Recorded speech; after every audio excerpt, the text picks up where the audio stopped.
me ask you, I want to talk a little bit about oil work because I knew a guy from Alaska who was an oil dude.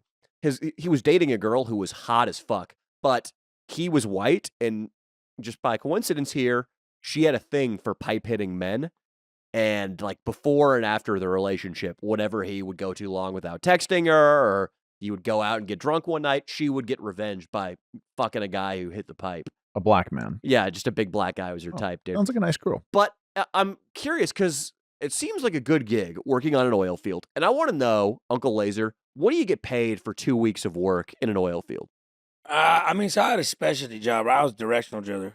So like, you don't just drill straight down and boom, eureka, you hit oil. Like, you got to drill down at a certain depth, and over the course of another, 1,000 foot, you bend the pipe, make it lay out horizontal, and you drill for 2 miles in a zone, a target zone. You got to steer it and keep it in a little 10-foot window.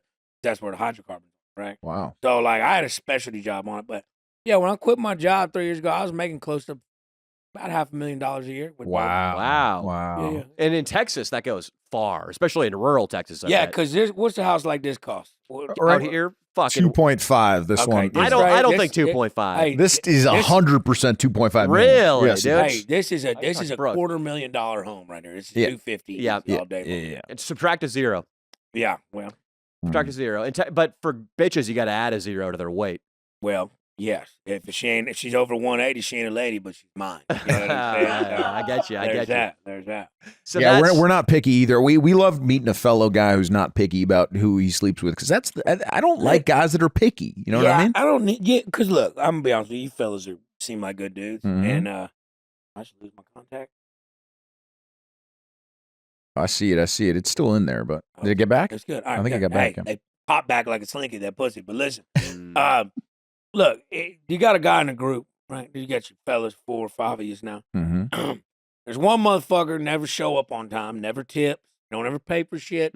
He's a liability at best. But when it's time, all right, to lay on a fucking grenade, okay, call him shrapnel. You know what I'm talking about? Baby. In my friend group, that's me. So, I never was biggie. Because your boy was ugly growing up. You know what I'm saying? And I had to learn how to talk and take scraps when given. You know what I'm saying? And, you know how many times I fucking rolled something back, throwing some powder, flour or something on that wet spot just to see what I was doing, and just got after it, dude. You ever hit something that got recoil? So she's so fat, it ripples, you're saying. Recoil. You ever shot a gun? Oh, yeah. Recoil. Oh, come on, dude. I'm not a complete California lib pussy. I got a Glock 23. We did I got you, baby. Yeah, you got a gun. I got a Smith & Wesson 38 Special. Ooh, that's a good one. It's a really nice little laser Mr. thing. Saturday. Yeah, dude. Yeah. You got some guns over there in Texas? Yeah, I got a fuck. Yeah. Hell yeah. I mean, I got every. Yeah. So I'm curious about that, Uncle Lazer. So you were making great money. And it's one thing to have that kind of money in Austin, Texas. In rural Texas, you might as well own the fucking oil company with that kind of an income. So did you got a big enough nest egg saved up that you were ready to take the leap into comedy? Not necessarily. I mean, I do. Contrary to popular belief, don't have a haircut for you. I do well in trading. I trade a lot of crypto. I got into AMC when it was $9, and when the boom went, I sold it at 61. Hell yeah. I made a lot of money, so I had a nest egg, and I just sold my house. And it wasn't even really about. It was, I had a little bit of a nest egg, but it was more so the fact is I popped off doing the TikTok videos before comedy, and the ConocoPhillips people I was working for, their HR department got a hold of it. And you can't post them. Not while you're at work. And I'm like, damn. I'm like, what do I want to do? Work some fucking shit in job in the middle of nowhere that I don't like. You know, I mean, look, the money's tight, don't get me wrong. But my grandmama told me, she's like, all money does by change of misery, right? It's your happiness matter. And I was like, yo, I think I can fucking do this. Damn, that's beautiful. I want to hear that again. A change of misery, because that's true, man. If you make money, you're still the same guy. You just kind of adjust. Maybe you have more things, but then you're the same sad guy that you were when you were poor. Money just makes shit convenient, right? But if you ain't conveniently happy all the time, then money ain't gonna make you happy. I mean, you can buy as many horses as you like. Yeah. But I was going to ask, you bought a few whores in your day? Man, dude, you know how many times I spent $600 in a strip club just for some woman to touch my leg and tell me about her nursing degree? I mean, look, boy, I hate strip clubs because I'm good at them. You know what I'm talking about? It's a skill, Jesse. Yeah. I mean, I once got staph infection in one. I want to go to a strip club with you, Uncle Lazer. A staph infection in a strip club is scarier than getting the credit. Well, they had a whirlpool jacuzzi in the back. And Oh my God. Me and salt, pepper, and cinnamon got in that motherfucker, and the water was like the consistency of egg drop soup. Oh, you know, and the jets didn't work, so I had to get two of the big black bouncers to lift it up and down real fast to make the bubbles. And then Nutmeg joined later. I'm pretty sure that was a guy, you know, and then I got the staph infection. But other than that, I mean, You guys got to take Uncle Lazer to Jumbo's real quick. Oh yeah, we got a great place really close to here. That sounds like a shrimp restaurant. What is that? It's a real nice bar. They got these hot girls that they do burlesque. But they're either girls that used to strip or whatever, or they think that it's not stripping because they don't take their top off. But these girls have great bodies, now, and wait. And it's right around the corner, right up the street. Now, wait, They're women.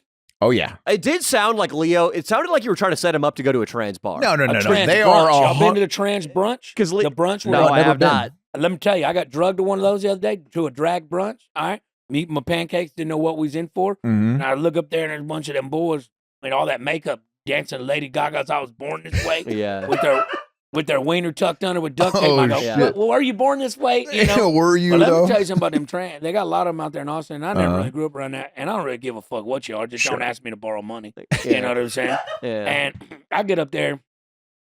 Yo, some of them boys, getting hard to tell the difference. They're looking getting good. Hard to, I've been trans fish before. One time, Danny, that was on a plane. You made me approach a girl for you that was so true. So there was she looked like, we have an acronym for it, Uncle Lazer, PSM, plastic surgery monster, which sometimes it's sort of like how we like big softball girls. Sometimes just a plastic surgery experiment can be a thing. You know, sometimes you just want to use those as just a fucking tool for your sexual gratification. Oh, yeah. I see one on the plane, giant BBL, huge fucking fake tits. Don't get a good look at the face. I send Leo in. He's on point to go get the Instagram. He strikes up a conversation right there in aisle 23, Southwest. We get on our Instagram. Trans flag in the bio. Trans flag with the little with a syringe next to it. You know what I mean? She's taking her. She had the syringe next to she it. Had the syringe. Wow. Was it pre-op or post-op? Make a difference. We don't know. Yeah, I don't know. Y'all ever been in one of them ones that been rearranged into a vagina? No, my boy Johnny Mitchell though, he did get in accidentally. I know Johnny Mitchell. Yeah, hell yeah. Good people. He's Austin. He's an Austin guy now. He's in Austin now. Yeah. He's great. Yeah. Austin. Well, Brooks is here. I think the man through that door right now he is a seasoned tranny fucker. Oh yeah. Like, whatever you were commanding $500,000 a year at the oil field, like he would be commanding a similar salary if fucking hookers that had dicks was lucrative. Well, see, the ones with the dicks have been turned into the vaginas. He's done that. It's shallow. It's a shallow. Oh, you experience it yourself. You ever cannonball into like a kiddie pool and you scrape your knee? Like, I didn't think it was that. Yeah, Shallow. Yeah. That's how it is. You ever seen lasagna with this crust on the sides when you cook lasagna? It's like that. Perhaps. Yeah. Well, the good thing is it's better to have skinned knees than a broken neck. And the difference between a broken neck and skinned knees is wearing a condom in this case. When it comes to cannonballing into the shallow. What is that? Condom? What is that? It's something we have out here in California, Uncle Lazer. You wear a condom. Will you brush your teeth too? Why are your teeth so white, boy? Listen, bitches. Come on now. You're real white. Bitches can't get abortions out there. You better start changing up your ways, Uncle I'm Lazer. infertile, boy. I really? can't pull out of a driveway. I ain't never got nobody pregnant. Wow. Ooh. If you did though, would you try to do the convincing, or do you do the morning after? I'd be a good daddy. Hell yeah. Well, I mean, I have morning after breakfast in bed. I got that in the side drawer, the night table. Okay. Yeah. But Plan B. Oh yeah. Plan B. Hey, there he is. Oh yeah, I love Plan B. Is I wonder how much money I've spent on Plan B in my life. Just sometimes, if I'm going on a date and everything's lined up, me and the girl are going out on the town, I will go with a Plan B in my chest pocket, just knowing it's going to get that and a Viagra. No, Uncle Lazer, I've stayed away from the Viagra. I haven't, which is ironic because you were the guy telling me I was a homo for not being able to get my dick hard on Viagra. But I don't take Viagra. How old are you? I'm 35. Okay, so we were saying, yeah. So, and that's why I want to get back on the peptides and the test, because when you're on the test, I don't know if you know, but when you get hit with a stiff breeze, gets you hard. I heard you're basically 19 again. Is that true? Oh my God! Wow. I just jerk off driving. Oh man, those days. I've been there. But as I get older, like when you're young, everybody's like, you get old, you'll fucking like fuck y'all. I'll be in shape, and I'm in decent shape. But it's like it does start. Maybe the drug use, maybe all the bullshit does start catching up to you. So it's kind of like I don't take aspirin the next day or Advil and shit after a night of drinking, even if I feel like shit, because I know later in life I'm gonna need that more. And I don't want to build a tolerance to it. Okay. But now I feel like I'm getting to the point where like I wake up in the mornings and I'm not drinking, and usually hungover horny is a real thing, and I'm just like, I'm ready to just put somebody's mom in a bind. Yeah, yeah. You know, and now I get this little fucking half limp wiener. I'm like, let's put a Blue Chew in and get after it. Shout out Blue Chew. You know, and so yeah. So it's interesting. You know the dangers of building up a tolerance when you need something with aspirin, but with dick pills that doesn't concern you. Well, I've never really done them. That's the thing. Okay. Because I try to stay away from cocaine that I've done that I know I can't get my pecker hard on. Yeah. Because there is a difference. Because what it is, it's a cut. There's a laxative that they put in there that makes your shit where your blood flow isn't strong to your pecker. Yeah. Hey, man, I got a whole book, how-to book coming out in March. I'll send you a copy. How-to sounds good. Where do you get your good Coke? Because it's impossible in Los Angeles. So. See, like in Texas, we so close to the fucking border now. Well, so are we. Somehow we actually, get y'all got Tijuana. Yeah, we got Tijuana. But Tijuana, you know, it's a number 3 murder capital of the world. Not a place, you know, it's not the safest place. I mean, we know girls that go there all the time, but we almost did get kidnapped there one time. So really? Oh, yeah, it was a shady situation. I was dressed like an idiot. He was in a full American flag uniform. We were filming a video. Oh, you was trying to. Oh, we were filming it. Well, we weren't trying to get kidnapped, Uncle Lazer. We were trying to do something very respectful, hook him up with a Ukrainian refugee who was trying to get through the border. She was at a little place. They were at a camp, and I was trying to rizz up some of these Ukrainians. Didn't go over well on the internet. People did call me a predator. She was beautiful, though. She was absolutely beautiful. And she made some eyes at me. We had some chemistry, but it didn't work out long term because I think she just got a lot of hate on the internet, but it's okay. It's back. We're back. Speaking of Ukrainians, I don't know if I've ever told this, and I can't name the place just because it's probably bad for me, but in Moorfield town, outside of Midland and stuff, you know, boys got these checks, middle of the fucking desert. Oh, yeah. Nothing to do. People bring some women out, you know, do a little dancing, do a little drinking, have a good time. I remember there was some boys on my crew, and they get off on a Friday. You work 12-hour shifts, so you get off at 6 p.m. Hey, we're going to town. We're going to this new little spot over here. They just flew in a bunch of Ukrainian and Russian women. Oh. And I was like, I think he knows where this might be going. But I was like, nah, I'm good. I'm not going to do that. And then they come back and they fucked all these women. So turns out them women that they flew in had HIV. Oh. And all that whole crew got HIV. Oh. Fucking without a condom. I thought, My God. Yeah. So, but nowadays, how do you get a plane full of women with HIV? Like, why do they all have it? I think it's straight from Zelensky. I think it was a little move. Okay, so HIV you get from doing heroin needles with bums, or you get from getting raped by a gay guy.